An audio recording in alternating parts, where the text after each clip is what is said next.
स्वागत छ। सुरु गरौँ हेडलाइन्सबाट। सञ्चार उद्यमी अरुण सिंघानियाको हत्यामा संलग्न भएको आरोपमा नेता सञ्जय शाह सहित 2 जनालाई पक्राउ, जन्मकैद। एसईको पूरक परीक्षा साउन 26 र 27 गते 2 विषयसम्म सी वा सी भन्दा तलका ग्रेड पाएकाहरू सहभागी हुन पाउने। आइफा अवार्ड नेपालमा गर्ने निर्णयबाट सरकार पछि हट्यो। समितिको निर्देशनबाट सरकार निर्णय फिर्ता लियो।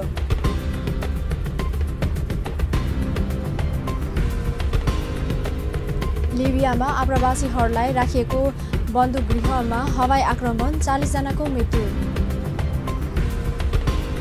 र अन्डर 19 एसिया कप क्रिकेटको छनौट खेलमा नेपालको जित, चीन 10 विकेटले पराजित। अब समाचार विस्तारमा। अछामको साफेबगर नगरपालिका 2 झकेलामा आज बिहान बस दुर्घटना हुँदा 15 जना घाइते भएका छन्। महेन्द्रनगरबाट बाजुराका लागि छुटेको ना 7 ख 2564 नम्बरको बस सडकबाट तल खसेर दुर्घटना भएको प्रहरीले जनाएको छ। घाइतेमध्ये 4 को अवस्था गम्भीर रहेको अछामका प्रहरीले जनाएको छ। उनीहरूको अहिले बलायलपाटा अस्पतालमा उपचार भइरहेको छ। विपरीत दिशाबाट आइरहेको अर्को सवारी साधनलाई साइड दिने क्रममा सडकबाट बस खसेको प्रहरीले जनाएको छ। सञ्चार उद्यमी अरुण सिंघानियाको हत्यामा संलग्न भएको आरोपमा नेता सञ्जय शाह सहित 2 जनालाई अदालतले जन्मकैदको फैसला सुनाएको छ। जिल्ला अदालत धनुषाका न्यायाधीश र राधाकृष्ण उप्रेतीको इजलासले यो मुद्दाको अन्तिम सुनवाई गर्दै नेता शाह सहित 2 जनालाई जन्मकैदको फैसला गरेको हो। अदालतले हत्यामा संलग्न रहेको भन्दै सुटर मनक लामालाई पनि जन्मकैदको सजाय सुनाएको छ। लामाले सञ्जयले भनेपछि आफूले सिंघानियाको हत्या गरेको अदालत समक्ष बयान दिएका थिए। शाह अहिले ललितपुरको नखु कारागारमा छन् भने लामा पूर्वपक्षका लागि महोत्तरीको जलेश्वर कारागारमा छन्। त्यसैगरी रामविनोद यादवलाई 3 वर्ष, 1 लाख सहनीलाई 10 वर्ष, चन्द्रदीप यादवलाई 10 वर्ष, पवन लामालाई 10 वर्ष जेल सजाय र मुकेश चौधरीलाई नगद जरिवाना गरिएको हो। त्यस्तै गरी रामकरण, ओमप्रकाश यादव र अंशी राइनले सफाई पाएका छन् भने दिपेन्द्र कुसियतलाई मुलतवीमा राखिएको छ। उद्यमी सिंघानियाका छोरा राहुल सिंघानियाको जाहेरीमा नेपाल सरकारवादी रहेका मुद्दामा प्रतिवादी सञ्जय शाह सहित 11 जना रहेका थिए। 2066 फागुन 17 गते फागु पूर्णिमाको दिन उद्यमी नवल मुरारीको घरमा आयोजित एक धार्मिक कार्यक्रममा सहभागी भई फर्किरहेका बेला गोली प्रहार गरी सिंघानियाको हत्या गरिएको थियो। माध्यमिक शिक्षा परीक्षा एसईको पूरक परीक्षा साउन 26 र 27 गते सञ्चालन हुने भएको छ। बोर्डले बुधबार सूचना प्रकाशित गरी 2 दिने मौका परीक्षाको तालिका सार्वजनिक गरेको हो। मौका परीक्षामा सैद्धान्तिक 2 विषयसम्म सी वा सी भन्दा तलको ग्रेड हासिल गरेका नियमित तर्फका विद्यार्थी सहभागी हुन पाउनेछन्। 2 विषयमा अनुपस्थित विद्यार्थीले पनि मौका परीक्षामा सहभागी भएर लाभ लिन सक्ने बोर्डले जनाएको छ। बोर्डका अनुसार साउन 26 गते 1 विषय र 27 गते 2 विषयको ग्रेड वृद्धि गर्न चाहनेको परीक्षा हुनेछ। यसअघि विषयअनुसार परीक्षा गर्दै आएको बोर्डले यसपटकको 2 दिन मात्रै परीक्षा गर्न लागेको हो। परीक्षामा सहभागी हुन चाहनेले साउन 15 गतेसम्ममा आवेदन फारम भर्ने समयसीमा बोर्डले तोकेको छ। अब समाचारमा व्यावसायिक विश्रामपछि आइफा अवार्ड नेपालमा गर्ने निर्णयबाट सरकार पछि हट्यो। समितिको निर्देशनबाट सरकार निर्णय फिर्ता लियो।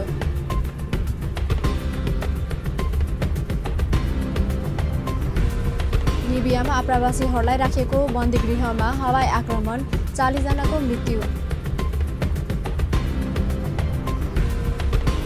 र अन्डर 19 एसिया कप क्रिकेटको छनौट खेलमा नेपालको जित, चीन 10 विकेटले पराजित। विश्रामपछि समाचारमा स्वागत छ। अब बाँकी प्रसङ्ग। International India film award IIFA कार्यक्रम काठमाडौँमा आयोजना गर्ने निर्णयबाट सरकार पछि हटेको छ। सरकारले नै निर्णय गरेर आयोजनाको संयोजन गर्ने जिम्मेवारी पाएको नेपाल पर्यटन बोर्डका प्रमुख कार्यकारी दीपकराज जोशीले तत्काल सबै तयारी रोक्ने निष्कर्षमा पुगेको जानकारी दिए। संसदको अन्तर्राष्ट्रिय सम्बन्ध समितिले मंगलबार उक्त कार्यक्रम आयोजना नगर्न सरकारका नाममा निर्देशन दिएको थियो। समितिको त्यही निर्देशन र जनभावनाको कदर गर्दै अवार्ड समारोहका लागि सुरु भएका सबै तयारी रोकिने जोशीले बताए। गत बिहीबार नियमित पत्रकार सम्मेलन मार्फत सरकारका प्रवक्ता एवं सञ्चार तथा सूचना प्रविधि मन्त्री गोकुल बास्कोटाले काठमाडौँ महानगरपालिका सह-आयोजक हुने गरी उक्त अवार्ड कार्यक्रम गरिने बताएका थिए। अवार्ड अगस्त अन्तिम साता आयोजना हुने भनिएको थियो। अवार्डमा आउने कलाकार, निर्देशक र अन्य निम्तालुका लागि बस्ने व्यवस्था पर्यटन बोर्ड र महानगरले गर्ने बताइएको थियो। सबै गरी यो कार्यक्रममा नेपाल सरकारको 1 अर्ब खर्च हुने अनुमान गरिएको थियो। सत्तारूढ दल नेपाल कम्युनिस्ट पार्टी नेकपाकी सांसद पम्फा भूषालले स्थानीय तहको कर्मचारी नियुक्तिका लागि लोकसेवा आयोगको विज्ञापन अघि बढाउन सर्वोच्च अदालतले दिएको आदेश प्रतिगमनको पराकाष्ठ भएको आरोप लगाउनु भएको छ। पूर्व मन्त्री समेत रहनुभएकी भूषालले 2017 सालमा तत्कालीन 2/3 बीपी कोइराला नेतृत्वको सरकारलाई राजा महेन्द्र अपदस्थ गरे जस्तो सर्वोच्च अदालतबाट आएको सो आदेशलाई अर्को 17 सालको संज्ञा दिनुभयो। संघीय संसदको राज्य व्यवस्था तथा सुशासन समितिको बुधबारको बैठकमा उहाँले सबै वर्ग, क्षेत्र र समुदायका मानिसहरूलाई समावेशी समानुपातिक सिद्धान्तको आधारमा प्रतिस्पर्धामा अघि बढाउनका लागि लोकसेवा आयोगलाई सो विज्ञापन रोक्न दिएको समितिको निर्देशनलाई लत्याएर सर्वोच्च अदालत संघीय लोकतान्त्रिक गणतन्त्रको बर्खिलापमा उभिएको आरोप पनि लगाउनुभयो। सांसद भूषालले कर्मचारी प्रशासनले सरकारलाई नसघाएको दाबी गर्दै सरकारले आवश्यक परे सचिव समेत करारमा राखेर काम गर्ने कानुनी व्यवस्था गर्नुपर्ने पनि माग गर्नुभयो। जाने अराएको काम नगर्ने हैन, यो त हामीले देखेछौँ, हामी भएकाले नै भोग्छौँ, त्यो जानेछौँ। त्यसैले हामीले एकातिर उता कार्य सम्पादनको कुरा पनि राखेको छ, एउटा कन्ट्रोल यतापट्टि पनि हामीले त्यो फेरि त्यसै मन लाएर हटाउने कुरो होइन कि कार्य सम्पादन एग्रिमेन्ट र त्यसको रिजल्टलाई हेरेर जो अब्जेक्टिभ हुनुपर्छ। अहिले छ नि के अरे वार रुम खडा गरेर सञ्चालन गर्ने भनेर के काम दिएको छ, के काम गरेको छ, त्यसका आधारमा अनि राख्ने कि नराख्ने भन्ने कुरा चाहिँ। बैठकमा नेपाली कांग्रेसका सांसद दिलेन्द्र प्रसाद बडुले भने विशिष्ट श्रेणीका कर्मचारीहरूलाई पटक पटक परीक्षण गरिरहन नहुने धारणा राख्नु भएको थियो। उहाँले 1 वर्ष परीक्षण काल कटेका विशिष्ट श्रेणीका कर्मचारीहरूको कार्यकाल स्वयं 5 वर्ष हुने कानुनी व्यवस्था गर्न उपयुक्त हुने पनि बताउनुभयो। समितिको बैठकमा छलफल भइरहेको संघीय निजामती सेवाको गठन, सञ्चालन र सेवाको सरसम्बन्धमा व्यवस्था गर्न बनेको विधेयकमा विशिष्ट श्रेणीका कर्मचारीहरूको परीक्षण काल 1 वर्ष कायम गर्ने उल्लेख गरिएको छ।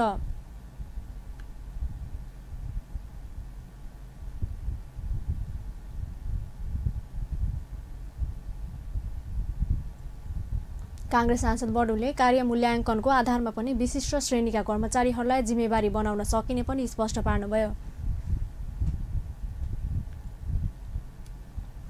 विज्ञहरूले राष्ट्रिय खेलकुद सङ्घहरूको सिफारिसमा मात्रै प्रदेश र स्थानीय तहमा खेलकुद सम्बन्धी संस्थाहरू दर्ता गर्ने कानुनी व्यवस्था गर्न सरकारलाई सुझाव दिएका छन्।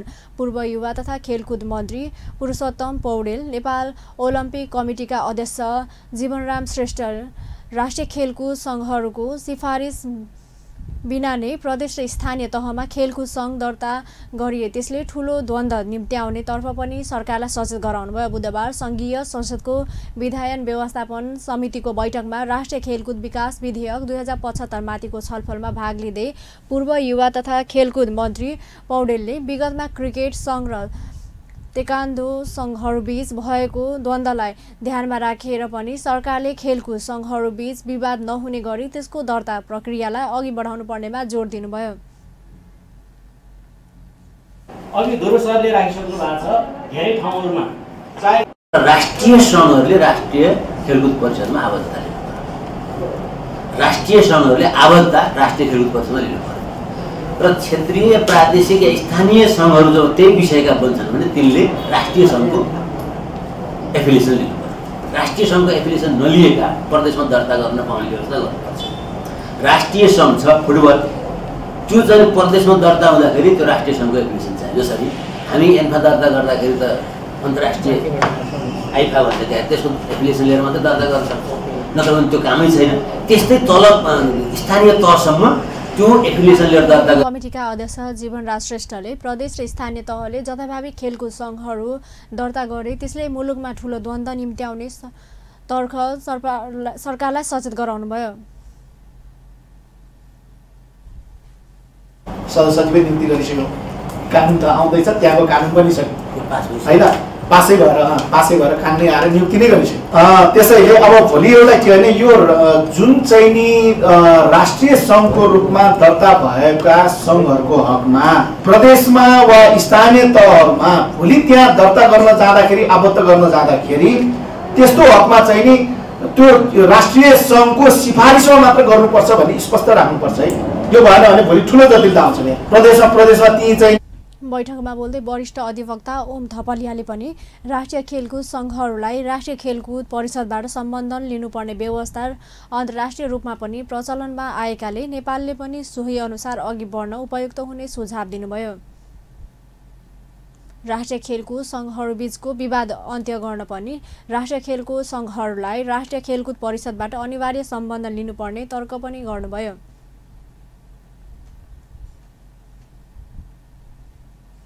अब समाचारमा पूर्ण व्यावसायिक विश्रामपछि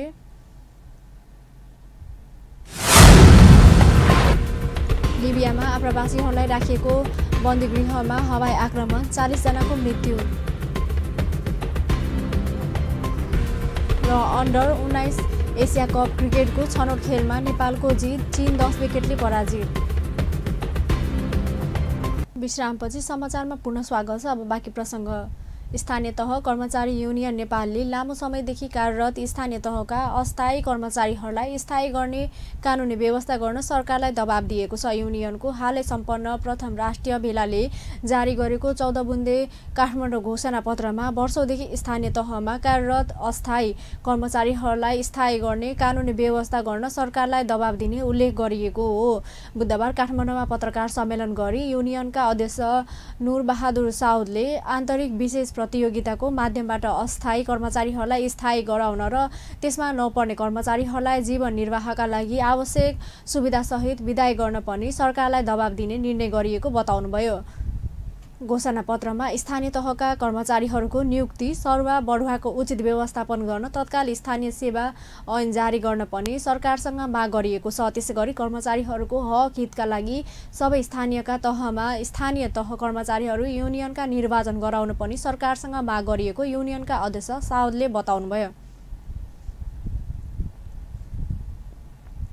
काठमाडौँको पर्यटकीय स्थल ठमेल बजारमा महानगरीय पर्यटन सूचनाको केन्द्र स्थापना गरिएको छ। पर्यटन बोर्ड र नेपाल पर्यटक प्रहरी इकाइको संयुक्त लगानीमा काठमाडौँको ठमेल बजारमा सो सूचना केन्द्र स्थापना गरिएको हो। पर्यटकहरूको सेवा र सुविधालाई थप प्रभावकारी बनाउने उद्देश्यका साथ स्थापना गरेको सेवा केन्द्रमा पर्यटकहरूलाई सूचना दिने गरी हक लाइन सेवा र अनलाइन सेवाको पनि बुधबार एक कार्यक्रमका बीच उद्घाटन गर्दै पर्यटन विभागका महानिर्देशक डन्डुर राज घिमिरेले पर्यटन सेवालाई यी प्रविधिहरूले सहज बनाउने विश्वास व्यक्त गर्नुभयो। कार्यक्रममा प्रहरी नायब महानिरीक्षक शैलेश थापा छेत्रीले प्रविधिको प्रयोगबाट बजारको सुरक्षा गर्न लागि आवश्यक सूचना केन्द्रहरूको स्थापना गर्ने कामलाई प्राथमिकता दिएको बताउनुभयो। उहाँले समुदायलाई आफ्नो क्षेत्रको सुरक्षाको लागि आवश्यक सचेतना अपनाउन पनि आग्रह गर्नुभयो। सूचना केन्द्रमा पर्यटकहरूको लागि आवश्यक सूचना लिन निशुल्क रूपमा 1144 नम्बरको हटलाइन सेवा लिन सकिने व्यवस्था पनि गरिएको पर्यटन विभागले जनाएको छ।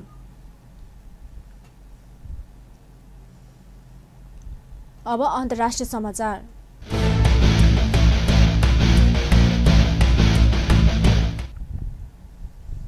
लिबियामा आप्रवासीहरूलाई राखिएको एउटा बन्दीगृहमा हवाई हमला हुँदा 40 जनाको मृत्यु भएको छ। बुधबार त्रिपोलीको पूर्वी तजोरामा रहेको एउटा बन्दीगृहमा हमला हुँदा कम्तीमा 40 जना मारिएको र 80 घाइते भएका अन्तर्राष्ट्रिय सञ्चार माध्यमले जनाएका छन्।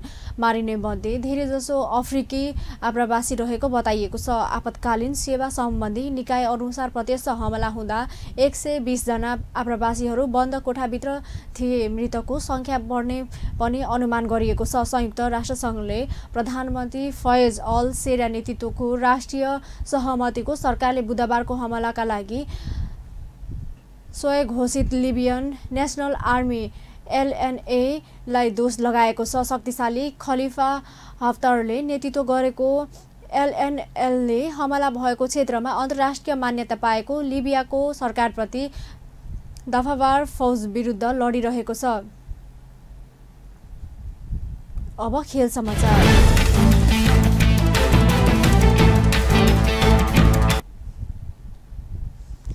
U19 एसिया कप क्रिकेटको छनौट खेलमा नेपालले चीनलाई 10 विकेटले हराएको छ। 54 रनको लक्ष्य नेपालले 5 ओभरमा नै पूरा गरेको हो। मलेसियामा भएको खेलमा टस जितेर फिल्डिङ गरेको नेपालले चीनलाई 23.1 ओभरमा 53 रन बनाउँदा अल आउट गरेको थियो। जवाफी ब्याटिङमा आएको नेपालका लागि पवन सराफले 21 बलमा 46 रन साथै रित गौतमले 10 बलमा 10 रन बनाउँदै जित दिलाएका हुन्। आक्रामक ब्याटिङ गरेको पवनले 6 चौका र 3 छक्का हाने। कसिलो बलिङ गर्ने क्रममा नेपालका सागर ढकालले 6 विकेट लिए। 9 ओभरमा उनले 19 रन दिएर 6 विकेट लिएका हुन्। यस्तै तिलकराज भण्डारीले 3 र कमल सिंह एरीले 10 विकेट लिए। दोस्रो खेल नेपालले शुक्रबार सिङ्गापुरसँग खेल्नेछ। पूर्वी क्षेत्रीय छनौटको यो प्रतियोगिता जितेर अगस्त 28 देखि श्रीलङ्कामा हुने U19 एसिया कपमा खेल्ने नेपालको लक्ष्य छ। अन्त्यमा मुख्य समाचार पुनः एकपटक। सञ्चालकले अरुण सिंघानियाको हत्यामा संलग्न भएको आरोपमा नेता सञ्जय शाह सहित 2 जनालाई जन्मकैद। एसईको पूरक परीक्षा साउन 26 र 27 गते 2 विषयसम्म सी वा सी भन्दा तलका ग्रेड पाएकाहरू सहभागी हुन पाउने। आइफा अवार्ड नेपालमा गर्ने निर्णयबाट सरकार पछि हट्यो। समितिको निर्देशनबाट सरकार निर्णय फिर्ता लियो।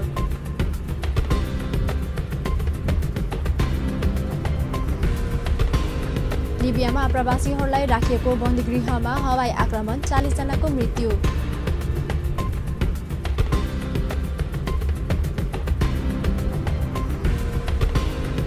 र अन्डर 19 एसिया कप क्रिकेटको छनौट खेलमा नेपालको जित, चीन 10 विकेटले पराजित। हस् त अपन न्युज अहिलेलाई यति नै। पल पल खबर तेज नजर हेर्दै रहनुहोला अपन टेलिभिजन। नमस्कार।